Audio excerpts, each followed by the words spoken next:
жазаны қатаңдату бірнеше зерттеу бар. Ешқашан қылмыстық азаюына әкелмейді.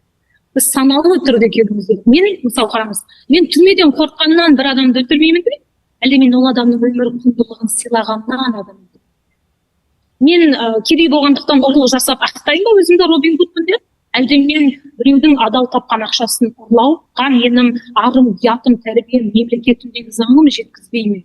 Бізге осы екінші санаға келу керек, және мемлекет осы жолды таңдады Қазақстан. Яғни бізде жаза біз түсінуіміз керек. Жылдан жылға Қазақстанда гуманды болады, жылдан жылға бізде азая беретін болады. Мысалы, неліктен бізде өмір бақи бас бостандығынан айыру, меніңше болашақта ол 25 жылға дейін азаяды. 25 жыл кейін 20 жылға дейін азаяды. Мысалы, скандинавиялық елдерде адамдықты ең жоғары қорғалатын мемлекеттерде ең ауыр жазаға түрмелік қамау 20 жыл, 21 жыл. Қазақстан осыған келе жатыр. Яғни біздің аяқ алысымыз, бағытымыз сол Еуропа. Яғни біз жазаны күшейтіп беретін болсақ, біз онда адаммен санаспаймыз.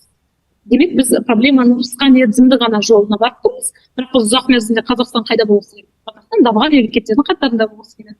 Біз ол үшін жазаны жеңілдетеміз, бірақ адамдарға түсіндіреміз. Адамды өлтіруге болмайды.